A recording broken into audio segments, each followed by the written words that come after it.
Okay. A'udhu billahi minasyaitonir rajim. Bismillahirrahmanirrahim. Alhamdulillah wassalatu wassalamu ala Rasulillah wa ala alihi wa ashabi amma ba'd. Assalamualaikum warahmatullahi wabarakatuh. Mga ginigilyo naming mga kapatid sa pananampalataya at sa lahat ng sinumang sumusubaybay sa ating mga video, samahan niyo po kami sa gabing ito. Hinihiling natin sa Allah na maging malugod-lugod sa Kanya ang gabing ito na ating pagsasamahan. Humigit kumulang lang po ito ng mga hindi abot tayo ng 1 oras. Pero alhamdulillah, ito po ay para sa ating lahat. Matuklasan natin, malaman natin ano ang patungkol sa aya na ito. Dahil sa totoo lang po, yun nga sinasabi ko sa inyo, sa atin lahat, na the more we learn and know about our religion, the more we realized that we are unlearned in our religion. So napakakunti po talaga ng kaalaman natin. Napaka malawak ang kaalaman. So alhamdulillah, iniling natin sa Allah na maging kalugod-lugod sa Kanya ang mga gabing ito. Sa mga kapatid natin na nanonood sa iba't ibang lugar sa buong mundo, magandang araw, gabi o umaga sa inyo dyan. Ya Allah, patawarin kami, bigyan ng habag, ganun din ang aming mga mahal sa buhay. At siyempre, bago tayo magsisimula, ay gusto ko ay magbasa muna para i-review ko na rin ang aking mga anak kung still pa rin nila na na-memorize ang Suratul Fatiha. Bismillah. Magsimula kay Marjana. Bismillah, Leo. Okay. Wait.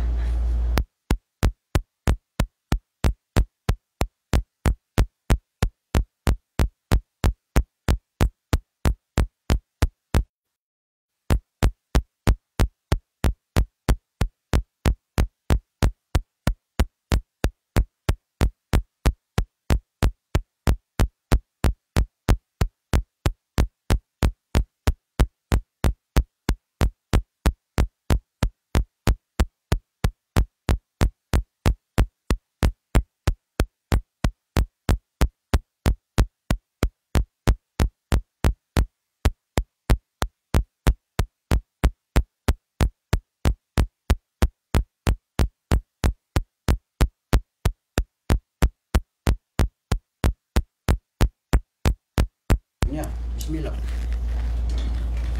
A'udhu billah.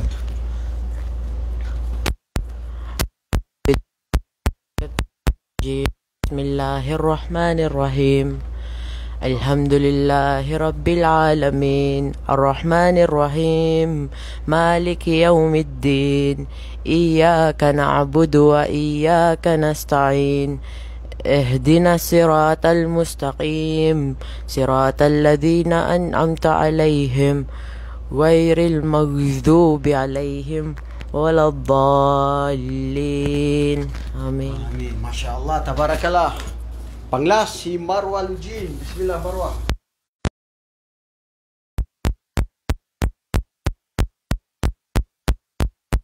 Rahim. Alhamdulillahi rabbil alamin. Ar-Rahmanir-Rahim. Maliki yawmiddin. Iyyaka na'budu wa iyyaka nasta'in. Ihdina siratal mustaqim. Siratal ladzina an'amta alaihim ghairil maghdubi alaihim waladdallin. Amin. Amin. Alhamdulillah.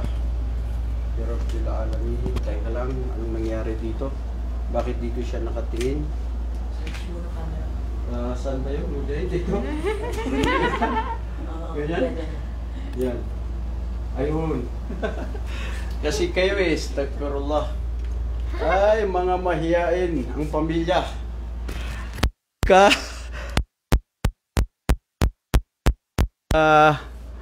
Gulo-gulo na nahilo kayo. At alhamdulillah, mga wata, bakit hanggang ngayon nahiya pa rin kayo? Hindi nyo ba alam? isa sa mga ano ng Quran, yung kung ano yung alam mo, ibahagi. Ang Allah ang nakakaalam kung nagyayabang ka o hindi. Ang nakakaalam ang puso natin. Ang puso natin ang nakakaalam ang Allah, di ba? So ibahagi. Fa amma bi ni'mati rabbika fahaddith. O Muhammad, ano man ang mga biyaya sa iyo ng Allah, ipaano to? Sabi ng propeta sallallahu alaihi wasallam, ano sinabi niya? Pag binasa niyo ang Quran ayon sa pinaka mabuting boses na maganda na pagbasa ninyo. Kaya surprise ko sa inyo, mga kapatid, kung okay lang ba? Sino ang pinakamaraming boto sa inyo? Kung sino ang puputuan ninyo? Mayroon akong regalo sa kanila. Si Marjana ba yung una? Sumunod si Mujahid? O pangatlo itong si Marwa? Sino ang pinakamagandang boses sa kanila? At inshallah mayroon akong regalo sa kanila ayon sa boto na inyong sino yung 1, 2, or 3. Okay? Marjana, Mujahid, or Marwa. At before that, of course, gusto ko rin basahin dahil ayaw ko magpaiwan lalong-lalo na sa paggawa ng kabutihan at pagbasa ng Quran. A'udhu billahi minash shaitanir rajim. Bismillahirrahmanirrahim. Alhamdulillahi rabbil alamin. Ar-Rahmanir Rahim. Maliki yawmiddin. إياك نعبد وإياك نستعين اهدنا الصراط المستقيم صراط الذين أنعمت عليهم غير المغضوب عليهم ولا الضالين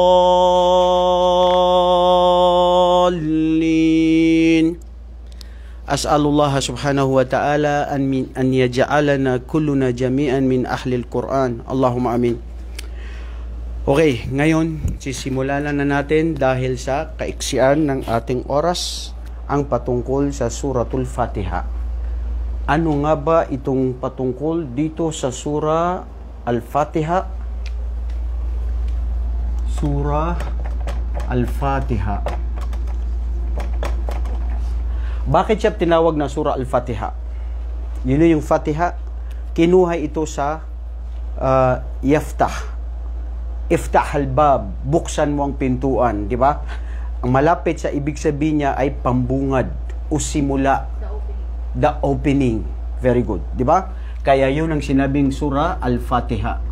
Ibig sabihin, opening siya.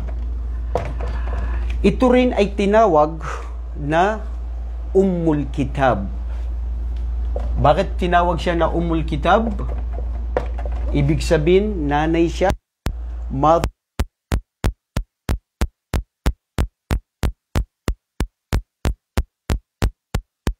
Ummul Kitab ang Suratul Fatiha dahil ang lahat ng nangdirito na berso, ang patungkol lahat dito ay kung ano ang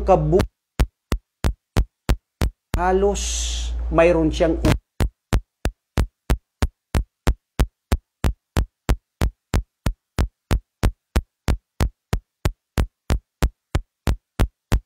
pakatlo dapat tungkol sa batas ng Allah ang Sharia, hindi ba? At pag Sharia nandun yung pag-uutos.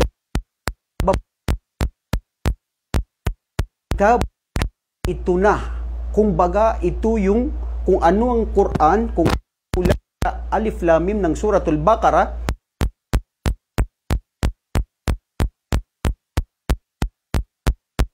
Fatiha.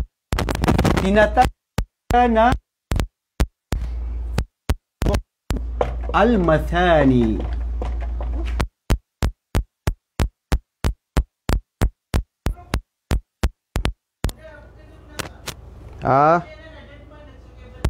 Ay, nung ada teror.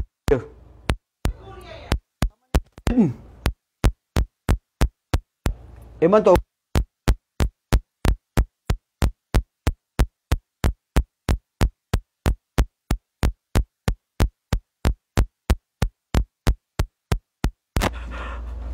Pero ang abuba pagkaparangaw. Way banekwan ang uba diretso. Teka lang, Allahu Akbar. Tama nga yung kasabi ni ano, dapat yun na lang. Pero okay lang. Okay to. Okay yung Paki-ano na lang po kung okay yung microphone. Ano ba? Choppy ka, ustad. Okay, putol-putol siya. Ano siya ngayon? Okay siya ngayon? Headset po ang may problema. Headset. Okay, so tignan natin yung headset. Hindi. Ha? Oo nga, hindi naman headset. Yung earphone. Wala kang signal, ustad. Anong walang signal? Meron! Tinanggal ko mayroon akong signal. Oh, tignan natin. Ayan. Paki-check na lang po kung mayroon pa siyang naririnig nyo na ang sound. Naririnig na ba ang sound? Okay na siya para patuloy po tayo sa ating putol-putol. Allah, naputol-putol na itong ano natin. Ibig sabihin yung mga pagbabasa nyo pala. Putol-putol. Okay na po siya. Okay. Alhamdulillah. So ngayon, para i-review natin ng lahat, okay na daw, inshallah. Ang Suratul Fatiha, sinabi natin opening, pambungad, di ba? Pambungad ito ng Quran. Kung isipin mo, mismo si Propeta Muhammad at ayon din sa kagustuhan ng Allah, na ang Suratul Fatiha ang siyang mauuna. Okay? Opening. Tinawag din ito na Ummul Kitab, Mother of the Book. Why? Kasi nga, ang Suratul Fatiha, ang buong Quran mula Alif Lam Mim patungo dun sa Suratun Nas, ang lahat ng mga yun ay mayroon siyang ugnayan dito sa Suratul Fatiha. At dyan natin matutunghayan yan. Makikita din natin na ang Suratul Fatiha, ito yung nandyan yung Sharia, nandyan yung Aqida, nandyan yung Muamala, nandyan yung Akhlaq, nandyan yung pananampalataya sa Allah, yung akida natin, nandyan yung Sharia ng Allah, mga pag-utos niya at yung mga pagbabawal niya, at nandyan din yung muamala, yung pakikitungo sa mga tao, at nandyan din yung mga kwento ng mga nauna at yung hindi pa nangyayari at yung mangyayari pa lamang. Subhanallah, the Book of Allah, perfect words on earth. Ito rin ang Sab'u al-Mathani. Bakit sinabi na Sab'u al-Mathani? Kasi kung isipin mo ang Quran, itong Suratul Fatiha ay mayroon itong 7 verses. Alhamdulillahi Rabbil Alamin, Ar-Rahmanir Rahim, hanggang patungo na yan doon, 7 verses siya.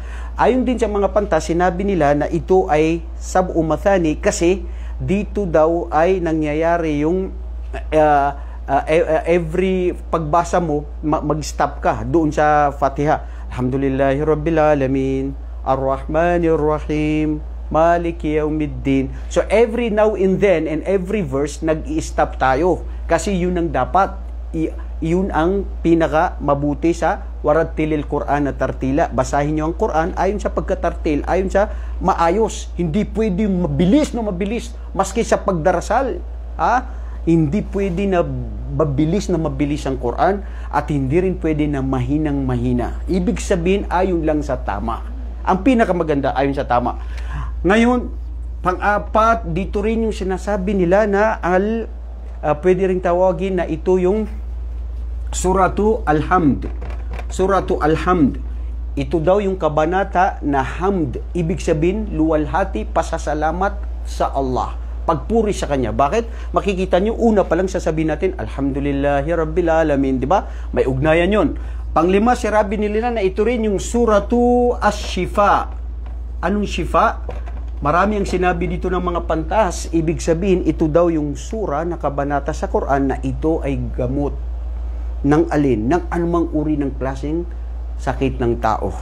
Wallahi, ito mga kapatid, I experience this, minsan pag masakit ulo mo, katawan mo, o anuman ang problema mo, minsan basahin mo ang Suratul Fatiha, inom ka sa tubig, tapos basahin mo yan ng 7 times, insyaAllah. At magtibig ka lang, tigib na maniniwala sa Allah na siyang maggagamot sa iyo dahil sa pamamagitan ng miracles of the Quran, the perfect words of Allah, at ikaw ay magagamot. You will be cured. Whatever you feel, anuman ang nararamdaman mo na masakit, Marwa, lalo na ikaw minsan hindi ko alam pa sumasakit ulo mo dahil siguro yung kailangan ganyan basahin mo. Dahil of course, nandyan yung pananalig sa Allah. Dito rin sinasabi nila nandito yung syukur, at saka dua, at saka ad-dhikr. Subhanallah. Isipin nyo, ang Suratul Fatiha, nandito na yung syukur. yung pagpapasalamat mo sa Allah. Yes, alhamdulillahi rabbil alamin. Nandyan yung pagpapasalamat at pagpuri mo sa Allah subhanahu wa ta'ala. Ad-dhikr, ad-dua, bakit nandito ang dua? Kasi ang suratul Fatiha, ayon sa hadith ni Abi Hurairah radhiyallahu anhu, قال سمعت رسول الله صلى الله عليه وسلم يقول قال الله سبحانه وتعالى قسمت الفاتحة بيني وبين عبدي نصفين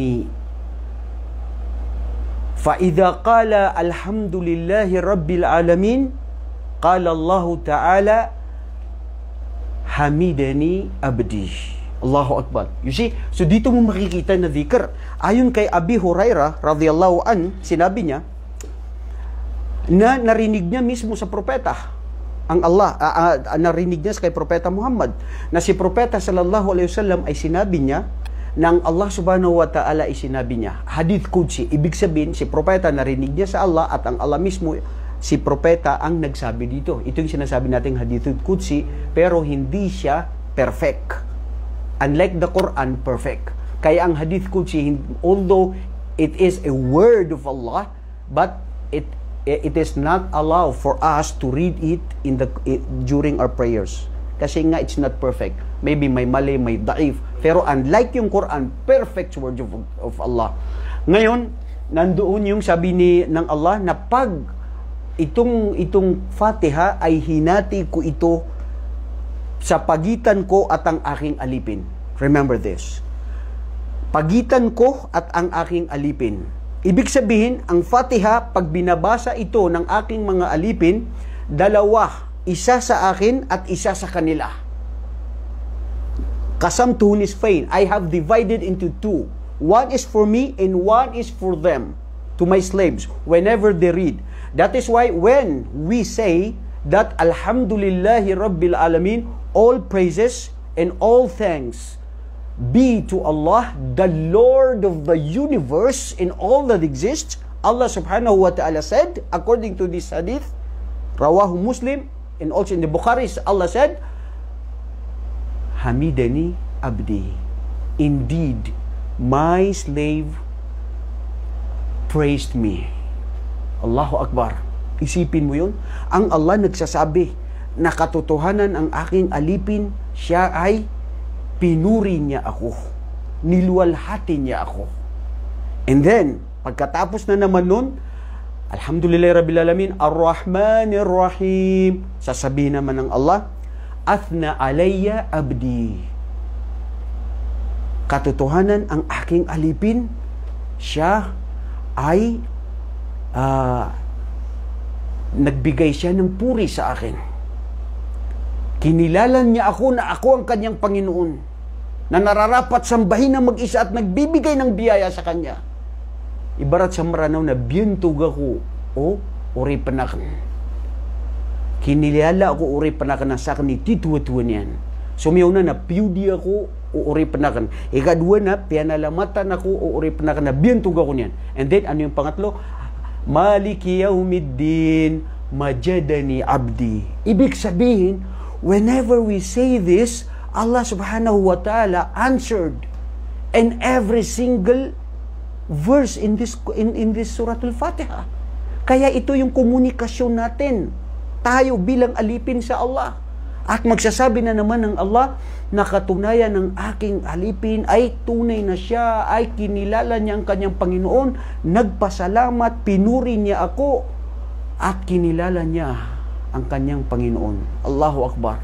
Anong sasabihin na naman? Maliki yaumiddin, iyyaka na'budu wa iyyaka nasta'in. Indeed, O Allah, ikaw lang ang aming sinasamba, ikaw lang ang aming pinupuri, ikaw lang ang Diyos namin na kinikilala namin, at ikaw lang ang hinihilingan namin ng ng tulong. While nobody can help us except Allah. Nothing happens on earth except by the wills and permission of Allah. And that is why we Muslims, we submitted ourselves to Allah subhanahu wa ta'ala. And why do you have to be worried of something still unhappened or still not yet happened. Di ba? Ang Allah, hindi pa nangyayari. Bakit ka mag-worried? Ibig sabihin ng Allah na ang bahala doon. So, ipasaalam mo sa Kanya. Anong sasabihin doon ng Allah? Hada baini wa baina abdi wa li abdi ma sa'al. This word, iyyaka na'budu wa iyyaka nasta'in, ito, sabi ng Allah, ay ang pagitan ko at ang pagitan ko sa aking alipin. It is between me and my slave.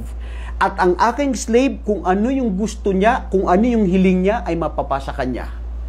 Iyyaka na'budu wa iyyaka nasta'in, ihdina siratal mustaqim, siratal ladzina an'amta alaihim, ghairil maghdubi alaihim waladdallin. Amin. Hada wali abdi ma sa'al. Ito ay sa aking alipin, at kung ano ang hiling ng aking alipin ay ibibigay ko. Allahu Akbar. Wallahi, ito yung komunikasyon natin sa Allah. Whenever we speak, whenever we read this, ang Allah subhanahu wa ta'ala ay sinasagot niya ang ating mga panalangin. Marami ang mga asma, mga pangalan na sinabi nila patungkol sa Suratul Fatiha. Sinabi rin nila, ang Suratul Fatiha, ito daw ay Makkiyah. Ito daw ay naipadala sa Makkah. Dahil, yun ang ibang sinabi ng mga pantas. May mga iba naman na yung half nito ay sa Makkah at yung iba naman daw ay doon sa Madina. So, nagkaroon ng khilaf doon ng mga ulama. Asyahid, ang importante, itong Fatiha ay naipadala doon sa Makkah dahil ito nga, kung makikita natin, ang una na makikita natin dito ay yung alhamd, yung thana, yung pagpuri at pagluwalhati sa Allah subhanahu wa ta'ala.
دستورنا القرآن وديننا الإسلام أركانه الجليلة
دستورنا القرآن وديننا الإسلام.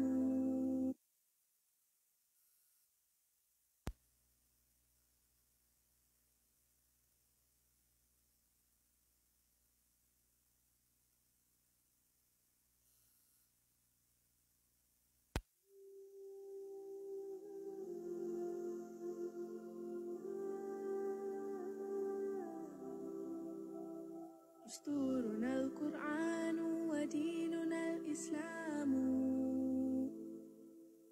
أركانه الجليلة دعائم الفضيلة.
دستورنا القرآن وديننا na الإسلام. naintindihan na tayo ay nagla-live ngayon,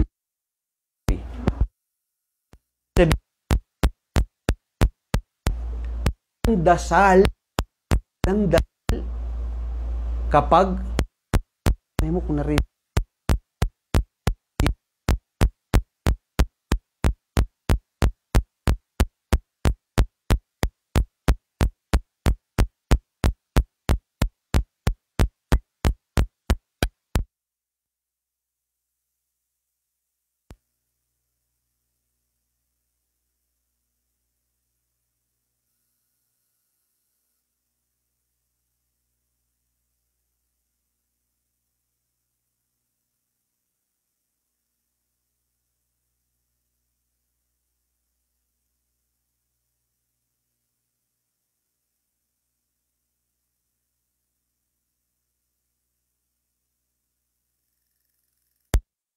sayang talaga, sayang na sayang. Walang poses, ang ganda-ganda na style for life. Bakit hindi nasabi? Nakatulog siya. Pagdating ko tulog siya. Ya Rabbi, sayang, sayang, sayang. Ha? Sino yung tumatawag? Yung mga tumatawag pala. Sino yun? Kaya pala, walang naririnig. Sayang po, sayang yung mga pag-explain natin dito. Subhanallah. Huwag mo na kasi kuya, wag na yan. Hindi na yung gumagana. Hindi, gumagana pa rin to. Eh, wag na. Sayang ka naman. Wala pala kayo naririnig, bro. Sayang, mga sister. Subhanallah. Ang haba-haba ng sinabi natin patungkol dito sa Suratul Fatiha. Very pero kaya pala walang naririnig. Pero matyaga pa rin kayo nanonood dyan, ha? 60 plus ang nanonood. Kanina, 100 plus, naging 60 plus kasi wala na nga silang naririnig. Kaya pala yung tumatawag na yun na mga concerned mga brothers and sisters natin para sabihin na walang naririnig. Oh, ngayon naririnig na dahil tinanggal ko na. Tigulang naman ni siya, hindi na pala siya dapat, hindi pala ito gumagana. Allahu Akbar. So, hindi ko alam, uulitin ba? Haba-haba na ng napuntahan namin, pero ang sarap po ng usapan namin patungkol ito sa Suratul Fatiha. Okay, kasi ito ay nakuha ninyo. Okay? Nakuha ninyo ito lahat. Ilapit natin siya dito para mas lalo nilang makita. Okay. Ito po kasi, gawin na lang natin na itong i-climax natin, i-summary natin yung itong patungkol dito. Pero kung narinig niyo po lahat, subhanallah, napaka marami tayong sinabi patungkol sa Suratul Fatiha na ito. Pero hindi natin pwedeng i-summary. Siguro ang mangyayari ito ay Next. iulitin natin. Ibig sabihin sa loob ng isang oras, ako nagdada rito at akala ko meron silang naririnig. Yun pala, wala. Yung intention naman eh. Yun pala yung mga tumatawag na yun. Oh, may Allah give you reward. Tumatawag kayo pero subhanallah, hindi nyo pa rin. Ang siguro sayang po kung wala na po tayong oras kasi nag-adhan na rin po ngayon ng Isya dito. Nag-adhan na po ng Isya at gusto ko ulitin yon. Marami pa tayong hindi natapos. Yung sinabi ko sa inyo kanina patungkol sa Suratul Fatiha ay 1/3 lang yun. Hindi pa tayo nakakalahati. So anyway po mga kapatid, mga kababayan, uulitin natin siya inshallah sa susunod na next week. Inshallah. At iniling natin sa Allah na bigyan tayo ng tawfiq at makabili na rin ng bagong mic para mas okay na siya, para magamitan na natin na mas okay na. Ibig sabihin hindi nyo pa rin narinig yung mga anak ko, nagbasa sila ng dalawa, tatlo, lahat. Ako nagbasa rin, hindi nyo rin pa rin narinig yun. Pero subhanallah, ito, kaya nakikita nyo yung action ko dahil napakaganda po ng Suratul Fatiha. At inshallah, itutuloy na lang natin ito sa susunod na next week. Inshallah, kalugdan kayo ng Allah, patawarin tayo sa ating mga kasalanan. Hanggang sa muli, dahil isa na po para mag-pray. Assalamualaikum warahmatullahi wabarakatuh.